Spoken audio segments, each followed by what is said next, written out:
السلام عليكم ورحمة الله وبركاته. أهلا بكم في مطبخ داليا. النهاردة إن شاء الله هنعمل مع بعض حاجة كده حلوة من الحلويات الباردة الصيفية، سهلة ولذيذة، حاجة كده ترطب عليكي في الحر.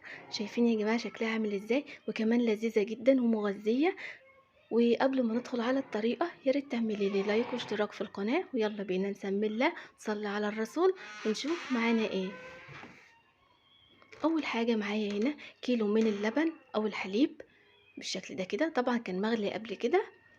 معايا هنا بقى معلقتين من الكاستر، ولو ما فيش كاستر هتحطي نشا، هتحطي معلقتين من النشا.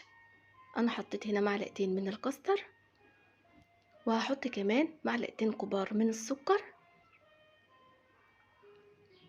وعندي كمان بقى كيس الكريم كراميل، هفضيه برضو على الحليب. وبجد بقى يا جماعة التحلية دي طعمها حلو جدا جدا، وقد ايه سهلة وبسيطة ولذيذة كمان.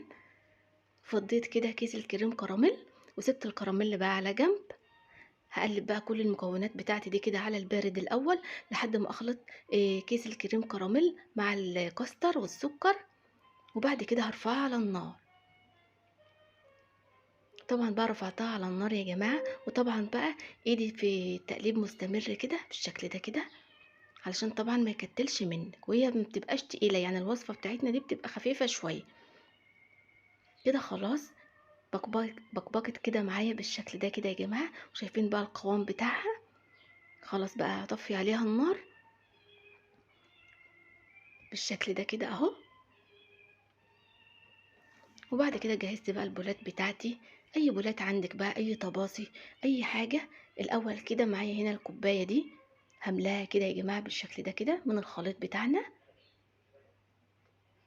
وهسيبها على جنب علشان طبعا هنشوف هنعمل بيها ايه. هملاها كده بالشكل ده وهسيبها بقى على جنب.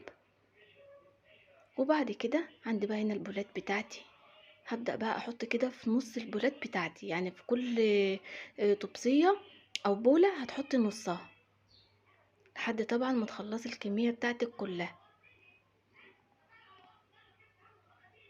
طبعا انا كنت عاملاهم في طباس اللي هي البلاستيك، بس ما نفعتش فنقلتهم بقى في الطباس الازاز بتاعتنا.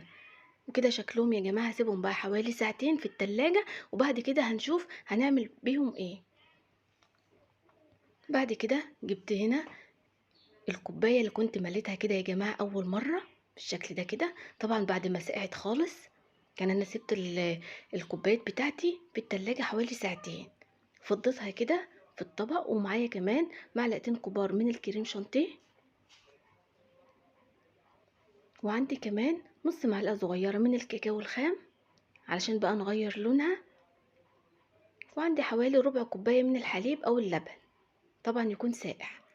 وهضرب بقى كل المكونات بتاعتي كده بالشكل ده كده اهو يا جماعة. طبعا انا ضفت يعني ربع معلقة الكاكاو علشان نغير لون الكريمة، ما يبقاش زي لون الكاستر من تحت. هضربها بقى كويس لحد ما القوام بتاعها كده يتماسك معايا بالشكل ده كده اهو يا جماعة. وبعد كده بقى جبت البولات بتاعتي بقى من التلاجة، وعندي كمان بقى هنا الطبقة التانية طبقة من البسكوت، اي بسكوت شاي عندك ينفع، ولو كمان عندك بسكوت العيد هينفع مش هيقول لا، يعني اي بسكوت شاي عندك هينفع. حطيت كده الطبقة بالشكل ده كده، وابدأ بقى اوزع البسكوت فوق طبقة الكريم كراميل اللي عملناها بالشكل ده كده يا جماعة لحد ما اوزعها كلها بقى.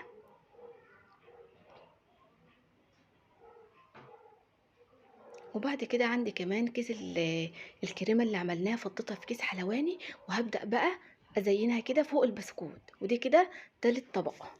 يبقى عندنا هنا 3 طبقات احلى من بعض، طبقة الكاستر او الكريم كراميل، وطبقة البسكوت، ومعايا كمان طبقة الكريمة اللي ضربناها بالشكل ده كده يا جماعة. هخلص بقى كل الكمية بتاعتي كلها بنفس الطريقة. بعد كده عندي بقى كيس الكراميل اللي بيجي مع الكريم كراميل، هبدأ كده اعمل خطوط رايح جاي كده يا جماعة بالشكل ده كده، يعني تزيين بسيط كده بالشكل ده. شايفين بقى قد ايه الوصفه بتاعتنا سهله، ما خدتش مننا اي وقت خالص. عملنا طبقه الكريم كراميل، بعد كده حطينا طبقه البسكوت، وبعد كده كمان عملنا طبقه الكريمه اللي ضربناها مع معلقتين كريم شانتيه، وبعد كده زينتها بكيس الكراميل بتاعنا. شايفين مفيش اسهل ولا ابسط ولا اسرع من كده تحليه. وكمان هترطب عليكي كده في ايام الصيف. شايفين شكلها قد ايه، وكمان لذيذه جدا جدا، وكان طعمها حلو جدا، عجبت الاولاد. ان شاء الله تعمليها بقى وتعجب الاولاد كده. وطبعا بقى لو الوصفه عجبتك يا ريت تعملي لي لايك واشتراك في القناه. اشوفكم على خير يا رب الفيديو اللي جاي، والسلام عليكم ورحمه الله وبركاته.